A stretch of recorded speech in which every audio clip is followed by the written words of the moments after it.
Invaders was a pilot. It was a very interesting idea. It turned out to be a lot more successful than we had thought. The Invaders was a science fiction show that famous science fiction writers couldn't figure out how to write. Ted Sturgeon, one of the most celebrated authors in the genre, the man who wrote some of Star Trek's best episodes, tried and failed to crack it. The producers said he couldn't come up with a story to save himself. That's because The Invaders wasn't really science fiction at all. It was a paranoid thriller wearing a science fiction mask built from Hitchcock movies and borrowed DNA from The Fugitive. And the aliens were almost beside the point. You probably remember the show if you were watching television in the late 60s. One man who'd witnessed something impossible, trying to warn a world that thought he was crazy, never knowing who he could trust. It stayed with you in a way that most TV didn't, that low hum of dread that something was very wrong and nobody was coming to help. What you probably don't know is how strange the production itself became. From a creator who smuggled a hidden political allegory past the network to a lead actor who genuinely believed in UFOs. There was this light, a kind of glow. To a 90-minute pilot that exists somewhere, but hasn't been seen in over 50 years. These are 12 weird and hidden facts about the Invaders. 1. The crooked pinky was a hidden political allegory. That stiff, extended pinky finger the aliens couldn't bend became the show's most iconic visual trademark. And you probably remember it if you watched the series. What almost nobody knew at the time was that it carried a deliberately coded message about marginalized communities in America. Larry Cohen built the Invaders as a metaphor for McCarthy-era paranoia, and he put it bluntly in interviews years later when he said, "At the time I wrote the show, it really had a little something to do with the politics of the country. And everybody might have been a communist. What does a communist look like? How do we tell if somebody's a communist?" And here was this guy's running around looking for aliens, trying to expose aliens in our society. So it was really a social commentary on the McCarthy politics. The pinky finger carried an even more subversive meaning. Cohen explained that the extended pinky used to be a symbol of effeminacy. And when the show was done back in the 60s, the homosexual community was a submerged, invisible community where people lived secret lives. His thinking was that here were these aliens living amongst society and keeping their true identities secret, and nobody would get the gag. But he'd put it in there anyway. The ABC executives bought a show with hidden commentary about gay rights and the blacklist, and they had absolutely no idea what they were broadcasting. Crew members thought the crooked pinky was ridiculous. By season 2, after Cohen had been pushed out, the pinky identifier got quietly dropped from the show entirely. 2. The creepy silver eyes were abandoned after one episode. A unique production challenge faced the Invaders from day one, which was how to make aliens look human enough to infiltrate society while still giving the audience a way to spot them. Larry Cohen's crooked pinky solved part of that problem, but the pilot episode tried something far more unsettling. Glowing silver eyes appear on the aliens if you watch Beachhead carefully, and it's a genuinely creepy effect that makes them feel truly alien rather than just humans with a stiff finger. Production abandoned the contact lenses after a single episode because they irritated the actors' eyes so severely. And this visual identifier, arguably more cinematic than a bent pinky, disappeared from the show entirely. Subtler tells carried the series after that point. Aliens had no heartbeat beyond the pinky, they didn't bleed when cut, and when killed, they disintegrated in that iconic red glow and left zero evidence behind. That detail became essential to the show's paranoid premise because David Vincent could never prove anything when bodies literally vanished. The disintegration effect wasn't even ready for the premiere, and it first appeared in the 3rd episode. Visual effects artist Daryl Anderson created it at the Howard Anderson Company, the same effects house simultaneously working on Star Trek. And if you watch closely, you'll occasionally spot chalk outlines on the floor where actors position themselves for the effect. Those silver eyes remain one of the great what-ifs of 60s television. The Invaders we got was unsettling, but the version with those eyes might have been genuinely terrifying. 3. The theme music wasn't written for The Invaders. That iconic theme by Dominic Frontier.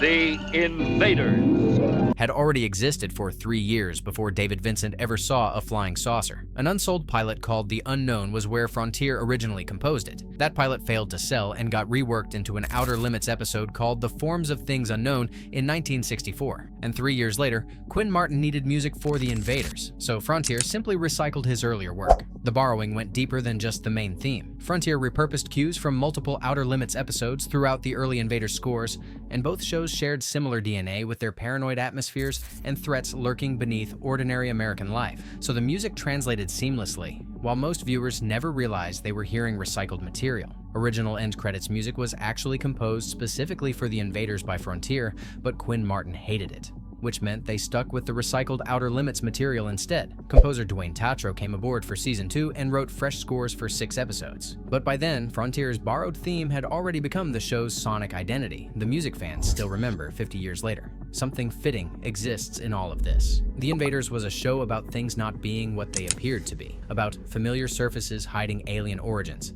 and even the theme music was secretly something else entirely, repurposed and disguised, while the audience never knew the difference. 4. The flying saucer was based on controversial hoax photos. The production team didn't dream up the distinctive design of the alien spacecraft on their own. Photographs taken by George Adamski, a self-proclaimed UFO contactee from the 1950s whose claims were widely considered fraudulent, served as the actual basis for the design. One modification came from the production team, which was that instead of the 3 spheres Adamski showed on the underside of his supposed alien craft, the Invaders version had 5 protrusions. This pentamotif appeared throughout the aliens' technology on the show. What set the Invaders apart from other science fiction of its era was that while most shows relied entirely on miniatures for spaceship scenes, this production built a full-size landing gear set with working hatches, so actors could actually appear to climb into the ship. Visual effects supervisor John Elizalde noted that there were a lot of opticals to be done for the spaceship, and that was a large part of the budget. 5.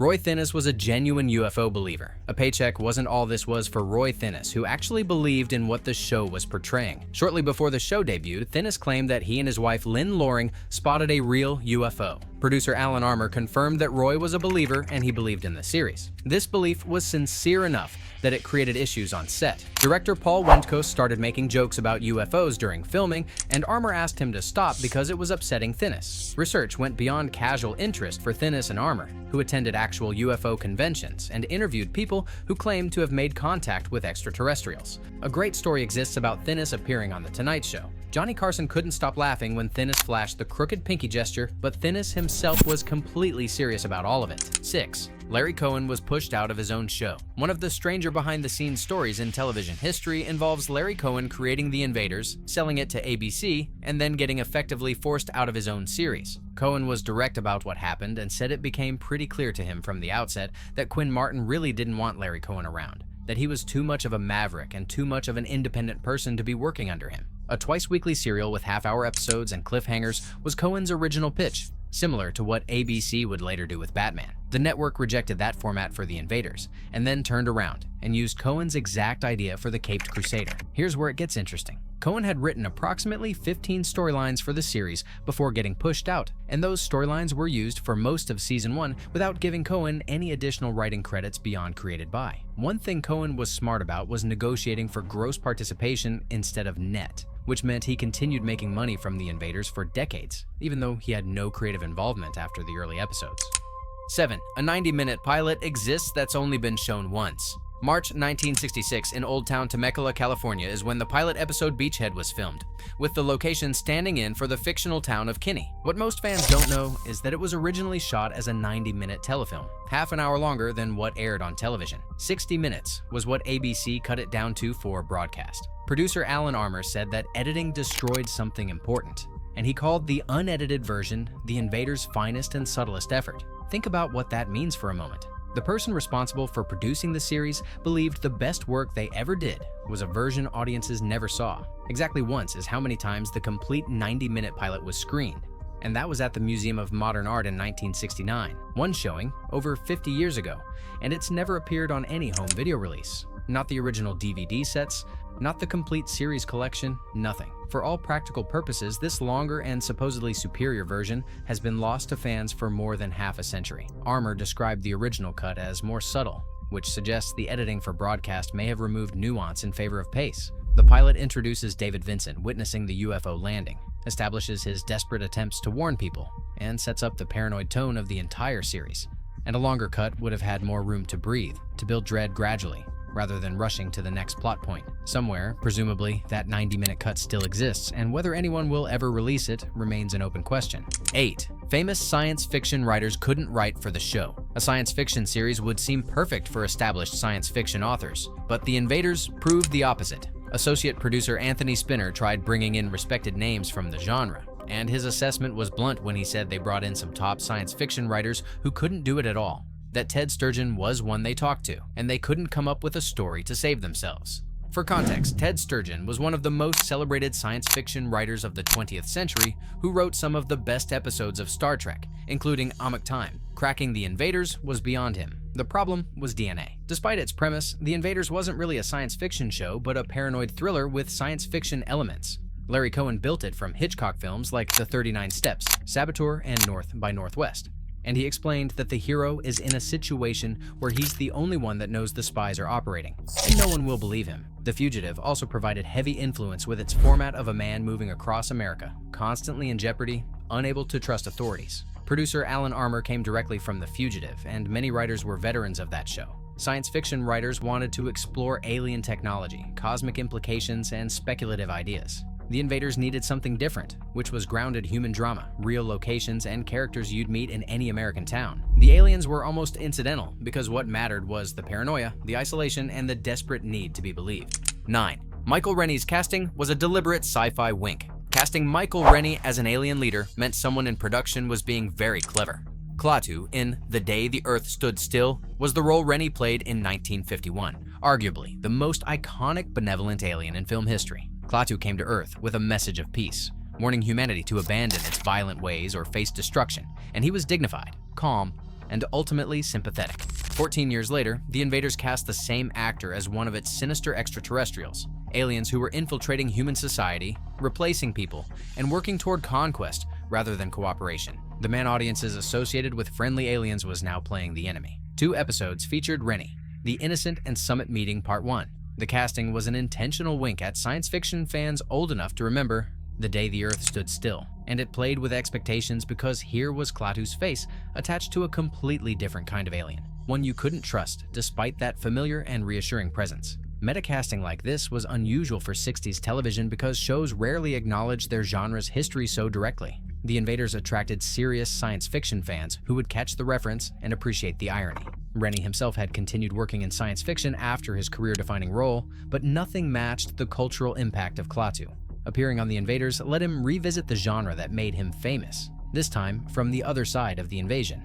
10. There's a hidden Easter egg in Summit Meeting. Easter eggs, the way modern shows include them, were rare in 1960s television productions, but someone on The Invaders couldn't resist slipping one in. Summit Meeting, the same episode featuring Michael Rennie, has a scene where the aliens take David Vincent to a building. The sign on that building reads, Slintier Chemicals. Randomness had nothing to do with that name. Spell Slinter backwards, and you get something very close to Rentals. And David W. Rentals was the associate producer for Season 2, who co-wrote several episodes of the series, including the 2-part Summit Meeting itself and the final episode, Inquisition. And he would later become president of the Writers Guild of America and write acclaimed television movies dealing with social issues. 11. The cast didn't know the show was canceled. March 1968 brought the final episode of The Invaders, called Inquisition.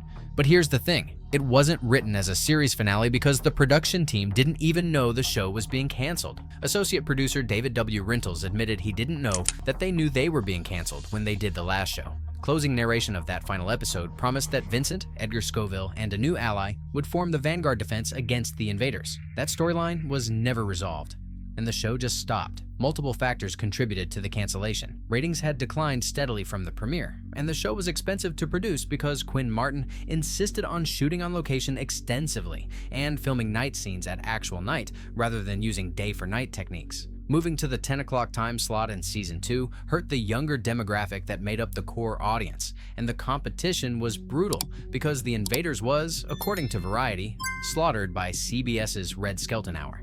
12. A short run and abrupt ending didn't stop The Invaders from casting a long shadow over television science fiction. Chris Carter cast Roy Thinnis as Jeremiah Smith in a pivotal Season 3 and 4 storyline when he created The X-Files in the 1990s. Thinnis recalled that a friend sent him a copy of an interview Chris Carter had done, and the question was whether he'd been influenced by The Invaders at all. Carter didn't answer that question, but he did say he'd love to have Roy Thinnis on the show. Parallels between the shows are obvious, with a protagonist fighting against an alien conspiracy, struggling to convince authorities, watching evidence dissolve and disappear. The Invaders pioneered that template on American television. Fox attempted a revival miniseries in 1995 with Scott Bakula, and Roy Thinnis appeared as an aged David Vincent passing the torch. Poor ratings meant it wasn't picked up, but the attempt itself showed that the concept still resonated nearly 30 years later. Enormous popularity came to the original series in France, where it was broadcast and rebroadcast from 1969 through the 2000s. Thinnis received an invitation to Paris for a special fan screening in 1992.